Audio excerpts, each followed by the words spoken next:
بسم አቦን ወድን መንፈስ ቅዱስን ሓደ አምላኽ አሜን። እግዚአብሔር ይመስገን አምላኽና ስለ ፍቅሩን ሕያውነቱን ጸጋውን ሓልየቱን አምላኽና ነመስግኖ ወይታ ረዲና ሕጂ ድማ መጽዓቲ መጽሓፍ መሃሊ ምዕራፍ 2 ቁጽሪ 4 ክንቅጽሎ ኢና ንአምላኽና ክብሪ ይኹን ነው። ከነንብባታ ጥቕሲ ሓፂር ጸሎት ገርና ናብ ትምህርትና አቲና ናብቲ አዳራሽ መግቡ አተወኒ ሰንደቅ ዕላምኡ ኣብ ልዕለይ ፍቅሪ እዩ ብፍቅሪ ሓሚመ እሞ ጎጎ ዘቢብ መጊብኩም አጽንዑኒ ብቱፋሕ ደግፉኒ። እግዚአብሔር ቅዱስ አምላኽና ነመስግነካ ነኽብረካ ምስጋና ኩሉ ውዳሴ ኩሉ አምልኾ ኩሉ ንዓኻ ንበይንኻ ይኹን። ወይታዬ ዓብይ ዝኾነ ፍቅሪ ስለዘፍቀርካና አቦ ንወድኻ ናብዛ ዓለምዚ ብምልኣኽ ሓደ ወድኻ ምእንታና እግዚአብሔር ኣብ መስቀል ክስቀል ንኩሉ ሓጢኣትና ኣብ ዝባን ክጸውር እዚ ክቡር ዝኾነ መስዋዕቲ ስለዘበጀኻና ስለዘፍቀርካና አቦ ወድኻ ኢየሱስ ክርስቶስ ምስጋና ኩሉ ንዓኻ ይኹን። ርዳእና ወአምላኸይ መንፈስካ ይርዳእና ቃልካ ዘሎ ምስተውዓ ክንርዶ ኣብ ቃልካ ዘሎ ሓቂ ክንርዶ እግዚአብሔር ክትረዳእና ንጽሊ። ኣእምሮ ሃበና ጥበብ ሃበና ፍልጠት ሃበና ምስተውዓል ሃበና አምላኽና እዚ ክትገብር እሙን ስለ ዝኾንካ ነመስግነካ ብሽም አቦን ወድን መንፈስ ቅዱስን ሓደ አምላኽ አሜን። እግዚአብሔር ይመስገን። ኣብ ዝሓለፈ ምዕራፍ 2 ቁጽሪ 3 ሪና ነርና ምዕራፍ 2 ቁጽሪ 3 ሪና ነርና እንታይ ኢላ ፈታዊይ ፍቱቲ ንፈታዊያ ትገልጸላ ፈታዊይ ኣብ ማእከል ኣወዳት ከምቲ ኣብ ማእከል ኣዋም ዱር ዘሎ ቱፋሕዩ ኣብ ጽላሉ ባህ ኢሉ ንቕመጥ ፍረውን ንትንሓገይ እምብዛ ጥዑሚዩ ኢላ እዚ ኣብ ዝሓለፈ ሰንቲና ነርና ለማዓንቲ ቁጽሎም ቁጽሪ 4 እዩ። ናብ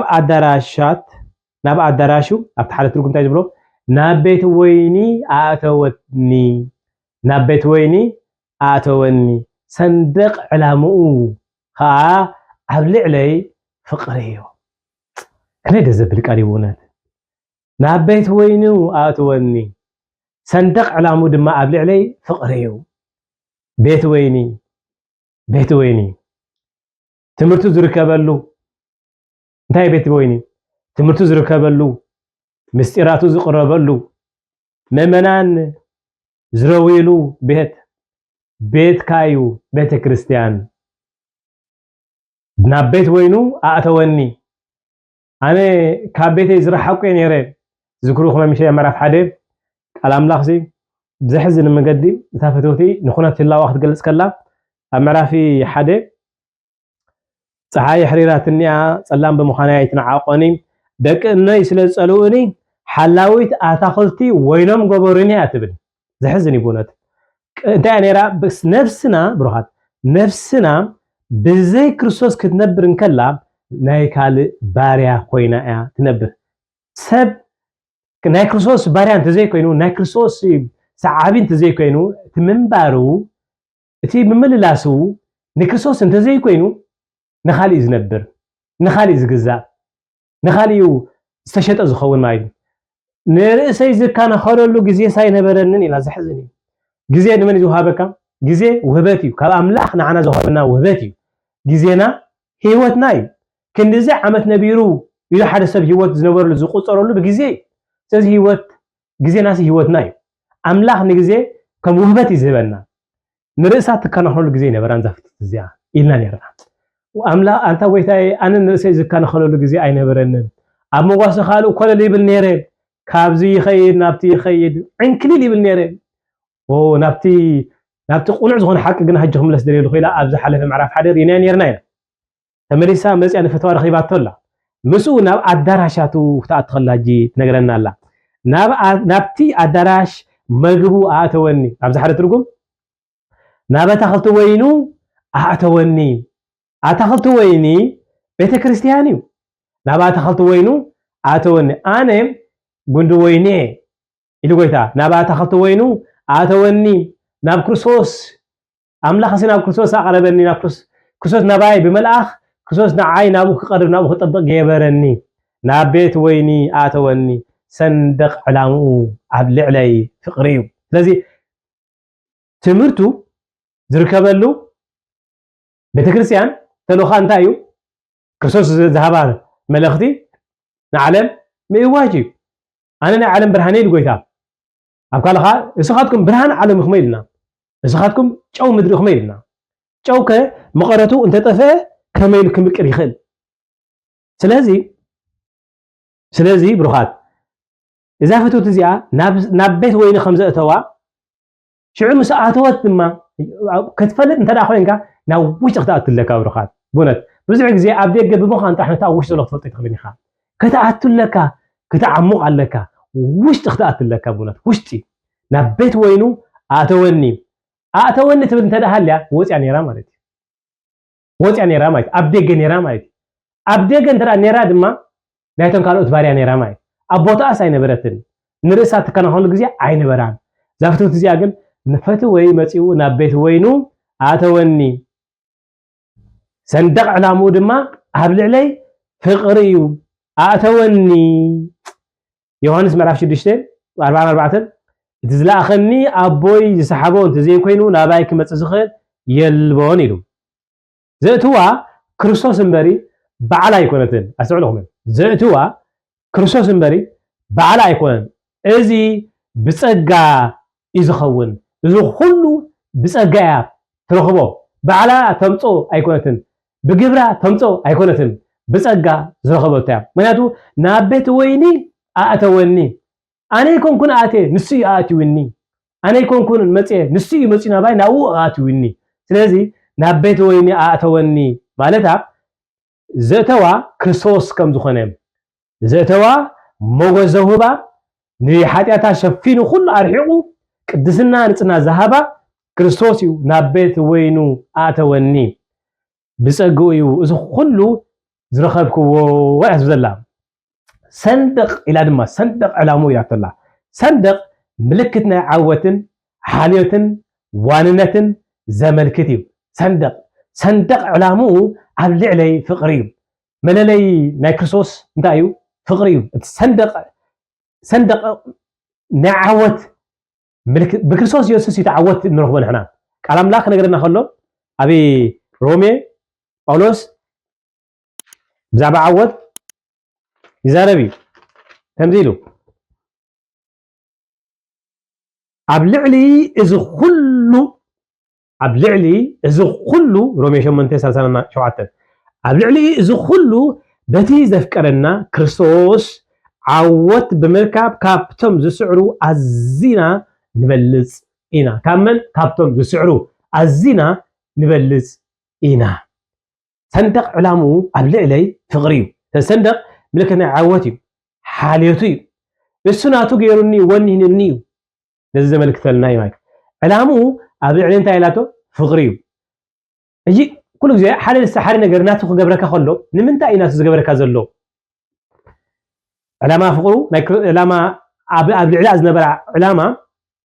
كريستوس ابي العلاج نبر علامه فقريو بقى سلازف قرنا يلقى እግዚአብሔር كلام الله كم زيبل ابي افيسون እግዚአብሔር كلون معرفي حاده كم زيلنا كلام الله وتبزل منفسه بركات زبله بكريستوس غيرو اب سمايا زبارخنا املاح ابو غيتنا يسوع كريستوس يمسجن امين ابكين مو قدوسانن منقب زيبلو من انت خنكون كنمي مفتار عالم حارينا وسلمتي حارينا كاتحتكاس سلا زفقرنا اليبرسي ملسركا سلا زفقرنا صندق علامو عبد علينتاي فقريو كريستوس نابز عالم زمصالو وين قال እግዚአብሔር كنغرنا خلو ابي يوحنس بعرف 3 كمزيو زبلنا بتحاد ودو زآمنه زبله كله بمن يسوس بتحاد ودو زآمنه زبله كله نيزل على هيوت من تكركب امبر كيتفقسي أملاخ نودو بجع كسع زهد كسع كندزي نعلم ما فكر هاي الأجزاء كسع كندزي نعلم ما فكر أملاخ نودو نعنا ذهب الناسي سلزهك أنا نايو نابت وينو آتوني مسيو كابت فآتي زوصاني زنا قفني استبجوني بعباي فقري أولوس يلوها قال እግዚአብሔር ዘገርም ይቦነት አቤ ኤፌሶን ከዛብ ኩሉ ቅዱስ ጳውሎስ ከምዚ ዝብል ግናኸ ኢሉ ግናኸ እቲ ብምሕረት ሃብታም ዝኾነ ኣምላኽ ምእንቲ ታብኣ ገይር ዘፍቀረና ዓባይ ፍቅሩ ኢሉ ምእንቲ ታብኣ ገይር ዘፍቀረና ዓባይ ፍቅሩ ኢሉ نعنا ببدلنا موتات እኳ ተነበርና ምስ ክርስቶስ ኢየሱስ ያዋን ገበረና ብጸጋ ኢኹም ዝደሓንኩም ኢልና እግዚአብሔር ናብ ቤት ወይኑ ኣተወኒ በቁዕ ስለ ዝኾንኩ ኣይኮንኩን ስጉ እንደም ዝወስድ እቲ ስጉ እንደምንዩ ንዓይ መድሃኒት ስለ ዝኾነ ዝወስድ ኣነ ንጹህ ስለ ዝኾንኩ ኣይኮንኩን ናብ ክርስቶስ ዝኸይድ ንሱ ሓኪም እሞ ንሓኪም ከዓ ሕሙማት እዮም ዘለዎም ሕሙም ስለ ዝኾንኩ ናብ ቤት ኣምላኽ ዝመጽእ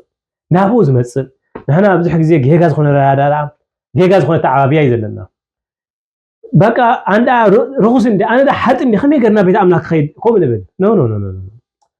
ሓኪም ሕሙማት ምርጥዕያት አይሉ ጥዕያት ናብ ሓኪም ኣይኮድን ሕሙማት ናብ ሓኪም ዝኸዱ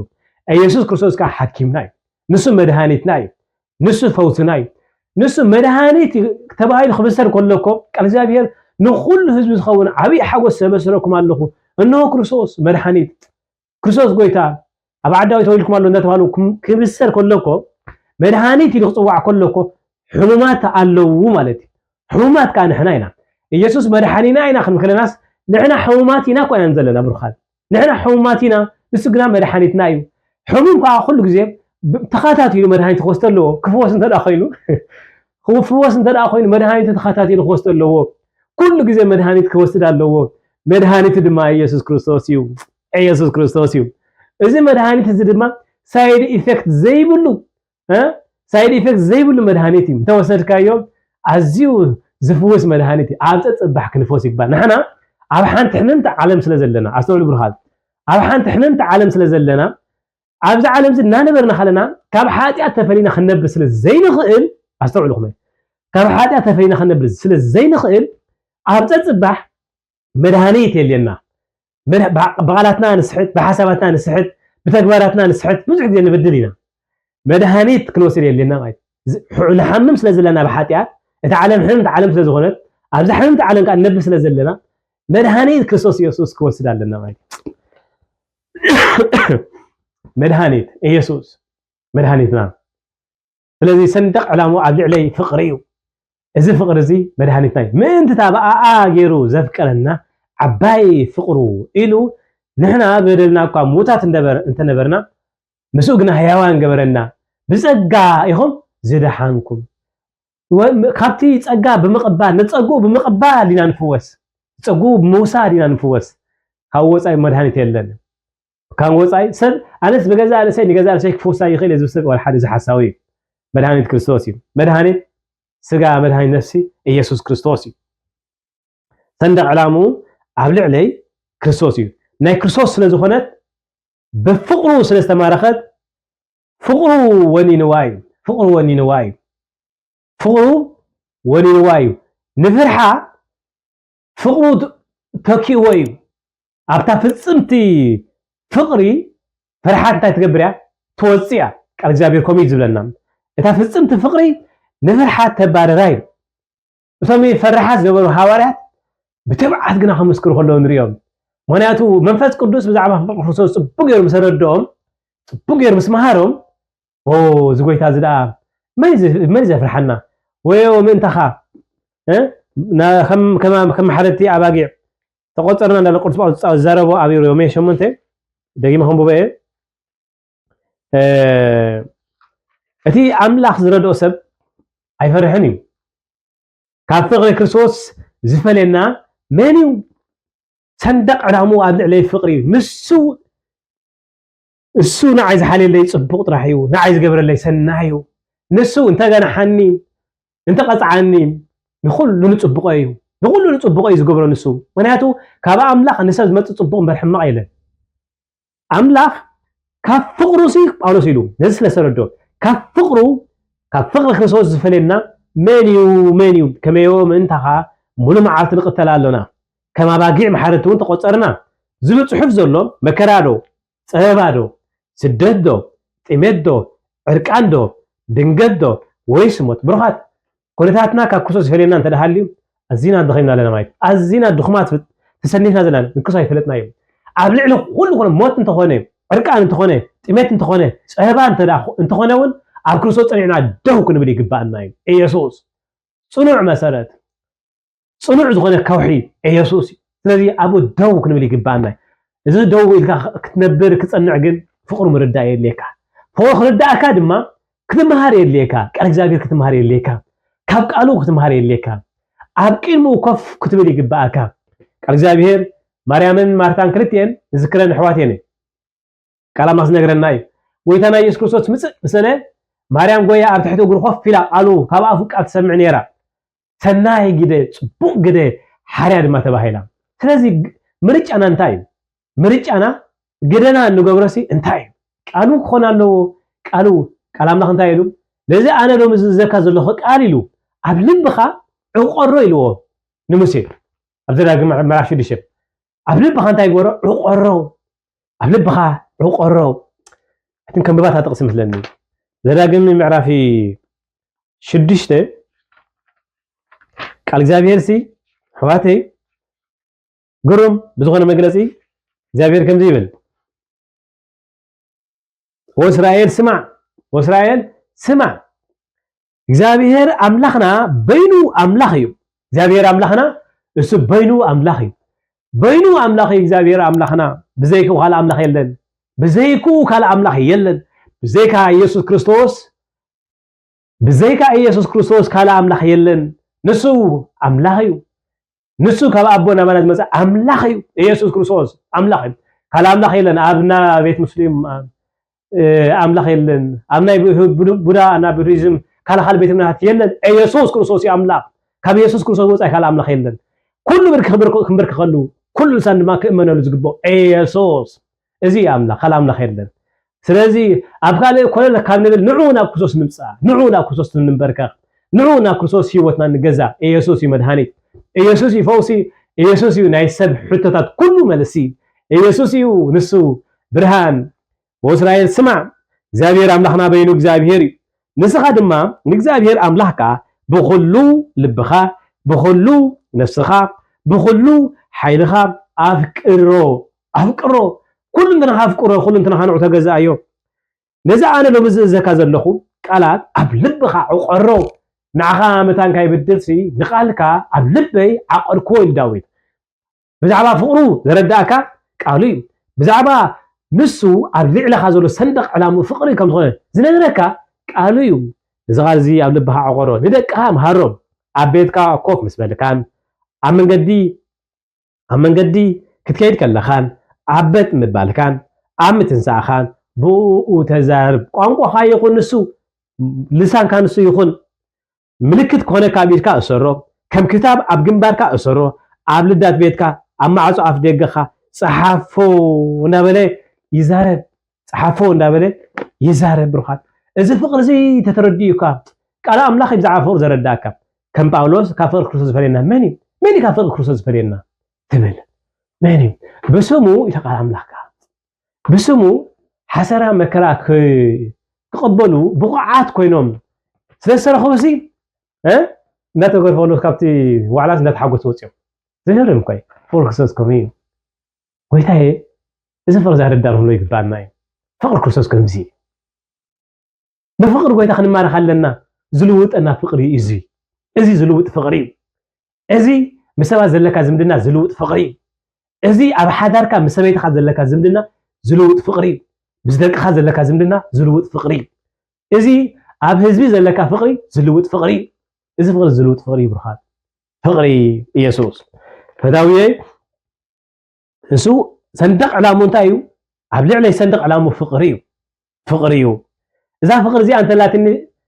ተሸማቂቃ ኣይነብርን እየ ምክንያቱ ኣብ ፍርሓት መንፈስ ትብዓት እምበር መንፈስ ፍርሓት ኣይኮን ተዋሂብና ዘሎ መንፈስ ትብዓት እዩ ተዋሂብና ዘሎ ስለዚ እታ ፍፅምቲ ፍቕሪ ድማ ንፍርሓት ተውፃያ ወንጌል ብዙሕ ግዜ ኣብ ቤተክርስትያን ብፍላይ ቤተክርስትያን ዘሎ ብዙሕ ፀገም ዘሎ ብሩኻት ኣስተውዕልኩም ዘማገልገልቲ ነዚ ሓቂ ብትብዓት ክንሰብኮ ክንምህሮ ይግባአና እዩ ዘድሕን መድሓኒ ክርስቶስ ስለ ዝኾነ ብዙሓት ኣቦታትና ብሰንኪ ነዚ ስም እዚ ብምስባኾም ብዙሕ መከራ ሓሊፎም ኣብ ቤተ ማእሰርቲ እውን ኣለውና እዮም ክርስቶስ ብምስባኾም ኢየሱስ ብምስባኾም ህዝቢ ናብ ክርስቶስ ክመፅእ ኣለዎ ኢሎም ስለዝኣወጁ ቃላቶም ቃል ኣምላኽ ስለ ዝኾነ ልሳኖም ቃል ኣምላኽ ስለ ዝኾነ ሰባት ከምቲ ንሶም ዝደልይዎ ስለ ዘይበሉ ብዙሓት መከራ ዝቕበሉ ብዙሓት እዮም ኖ ካብ ናይ ሰባት ዝበሎ ዝደግም ክርስቶስ ዝበሎ ክብል ይሕሸኒ ክርስቶስ ዝበሎ ክብል ንዑ ኣው ፀኒዕ ክሞት ይሕሸኒ ምክንያቱ ንሱ ህይወት እዩ ሞት እንተኾነ ፀባ እንተኾነ ዕርቃን እንተኾነ እዚ ፍቕሪ እዚ ኣብ ልዕሊ ኩሉ ዝዕወተካ እዩ ካብቶም ዝዕወቱ ካብቶም ሰዓብቲ ኣዝና ንበልፅ ዝገብር እዩ ክርስቶስ ኢየሱስ ቤተክርስትያን ትምህርታት እዚ ኣቦታትና ዝመሃሩና እዚ ሃዋርያት ዘመሓላለፉና ትምህርቲ እዚ ስለዚ ደው ኢልና ብትብዓት እምበር ንሰብኮ ደው ኢልና ብትብዓት እምበር ንምስክረሉ ስለዚ እቶም ኣገልገልቲ ኣቦታተይን ኣሕዋተይን ኩልኩም ነዚ ሓቂ እዚ ፅቡቅ ጌርና ንግለፆ ነዚ ሓቂ እዚ ኣብ ሂወትና ብሂወትና ክንነብሮን ኣብ ኣገልግሎትና ድማ ክንገልፆን ይግባአና እዩ ኣብ ኩሉ ነገራት ክንገልፆ ይግባአና እዩ መዓዛ ክርስቶስ ኣብ ክንዲ ክርስቶስ ኮይና ጳውሎስ እንታይ ድሉ ኣብ ክንዲ ክርስቶስ ኮይና ምስ ኣምላኽ ተዓረቁ እናበልናሲ ንልምረኩም ኣለና እዩ ኣገልግሎትና ንሱ መልእኽቲ ዕርቂ ዝሃበና ነዚ ንህዝቢ ኣምላኽ ብሽም ኢየሱስ ክንባርኽ ብሽም ኢየሱስ ኣብኦም ዘሎ ሕማማትን ድናስታትን ከነተስእን ክንፍውስን እዩ ጎይታ ስልጣን ሂቡና እዩ ስለዚ ነዚ ዝሃበና ስልጣን ክንጥቀመሉ ብከም ቃሉ ኮይና ክንመላለስን ክንነብርን ይግባና እዚ ሰንደቕ ዕላማ ፍቕሪ ናይ ጎይታ ኩለን ምእመናና ዓይነትን ክበርሃ ነዚ ሓቂ ዝኽፈልጦ ክንሰርሕ ይግባአና እዩ ትሕቲ ፍቕሪ ስለ ዝኾነት እዛ ፍትውት እዚኣ ኣብ ትሕቲ ፍቕሩ ስለ ዝኾነት ድሕሪ ደጊም እሾኽ ፍርሒ ናይ ንጉስ ናይ ፈርዖን ሰራዊት ኣብ ልዕሊ ስልጣን ይብለውን ምክንያቱ ኣብ ትሕቲ ፅላሉ ኣትያ ኣብ ትሕቲ ፅላሉ ዓሪፋ እያ ምክንያቱ ኣብቲ ምዕራፊ 2 ቁጽሪ ዝረኣናዮን ቀዲምና ኣብ ዝሓለፈ ማለት እዩ ኣብ ፅላሉ ባሂልኒ እቕመጥ እዩ ቤተክርስትያን ረኹም ባሂልካ ትቕመጠላ ናይ ዕረፍቲ ስፍራ ክትኮን ይግባእ እዩ እቶም ሕሙማት ኩሎም ዝመፁ ሲ መድሃኒት ዝቕበሉላ ሆስፒታል ከምቲ ዮሃንስ ኣፈወርቅ ዝበሎ ማለት ቤተክርስትያን ሆስፒታል እያ ብሕክምና እያ ቤተክርስትያን ስለዚ እቶም ሕሙማት መፅኦም ፅባሕ ናባ መድሃኒት ክቕበሉ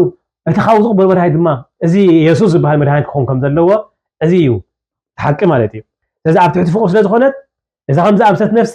ኣይትፈርሕን እያ ብናይ ምፅልላእ ናብ ናይ ምፍርራሕ ፀላኢ ድማ ኣይትርዕድን እያ ምክንያቱ ኢየሱስ እዩ ዘሎ ምሳ ካብ ኩነታታ ካብ ፀላእያ ዝብርትዕ ንፀላእያ ድማ ዝጨፍለቐ ኢየሱስ እዩ ዘሎ ምስ ነፍስና ምስ ሂወትና ማለት እዩ ኣብ ቁፅሪ 1 መንነቱ ገሊፁ ኣብዛ ምዕራፍ 3 ማለት እዩ ኣብ ቁፅሪ 1 መንነቱ ገሊፁ ኣብ ቁፅሪ 2 ንሳ ከም ዕምባባ ሽወን ኮይና ቁፅሪ 3 ድማ ብክርስቶስ ተመጊባ ካብ ክርስቶስ እንታይ ገይራ በሊዓ ምክንያቱ ንሱ ትፋሕ ስለ ዝኾነ ንዑ ያ በሊዓ ስጉን ዶም ትበልዕ ኢልና ዝሓለፈ ብክርስቶስ እንታይ ኮይና ተመጊባ ቁፅሪ 4 ድማ ናብ መለኮታዊ ሕብረቱ ኣትያ ናብ መለኮታዊ ሕብረቱ ክትኣቱ ኮላ ንሪኣ ናብ ኣዳራሽ መግባ ኣተወኒ ሰንደቕ ዕላሙ ኣብ ልዕለይ ፍቕሪ እዩ ሕጂ እቲ ፍቕሪ ኣምላኽ ስለዝተረድኣ ኣብ ልዕሊኣ ከም ዝፈሰሰ ስለዘስተውዓለት እዛ ነፍሲ እዚኣ ሕጂ እንታይ ክትከውን ትፅበይዋ እቲ ትህቦ እንታይ እዩ ፍቕሪ እግዚኣብሔር ከምዚ ኢልና ኣሎ ከምዚ ኢልና ቃል እግዚኣብሔር በቲ ዝተዋሃበና መንፈስ ቅዱስ እዩ በቲ ዝተዋሃበና መንፈስ ቅዱስ ፍቕሪ ኣምላኽ ኣብ ልብና ስለዝመለአ እታ ተስፋ ኣይትሕፍርን እያ ኢሉ ቅዱስ ጳውሎስ ኣብ ሮሜ 5 ፍቕሪ ኣምላኽ ብመንፈስ ቅዱስ ኣብ ልዕልና ስለዝመለአ ሕጂ ፍቕሩ መሊኣ እያ ስለዚ ፈቃርያ ትኸውን ዛ ነፍሲ እዚኣ ፈቃር ፍቕሪ ዘለዋ ፍቕሪ ትህብያ ትኸውን ዛ ነፍሲ እዚኣ ሰንደቕ ዕላሙ ኣብ ልዕለይ ፍቕሪ እዩ ሕጂ እዚ ፍቕሪ እዚ እንተ ተረዲኣ እንታይ ብፍቕሪ ክትሓምም ብዛዕባ ዝሕማም እዚኣ ኣትመዘለኽ ክፈት ንሪኣ ኢና ያ ትብል ተጥስራሕ እምባ ይኸእል ብፍቕሪ ሓሚመ እሞ ብጎጎ ዘቢብ ኣጽንዑኒ ብምልዖ ጌርኩም ደግፉኒ እያ ትብሎም እግዚአብሔር ይመስገን ክንሪና እዚ ጽቡቕ ጌርና ኣብ ዝቕጽል እግዚአብሔር ቅዱስ ኣምላኽና ደጊምና ነመስግነካ ሰንደቕ ዕላማኻ ኣብ ልዕለና ፍቕሪ ስለ ዝኾነ ጎይታዬ ተመስገን ነመስግነካ ኣምላኽ ክብሪ ኩሉ ንዓኻ ይኹን ስለዚ ምሕረት እዚ እዚ ሕያውነት እዚ ስለ ጸጋ እዚ ክብሪ ኩሉ ንስንካ ይኹን ሽም ኣቦን ወዲ መንፈስ ቅዱስን ሓደ ኣምላኽ ኣሜን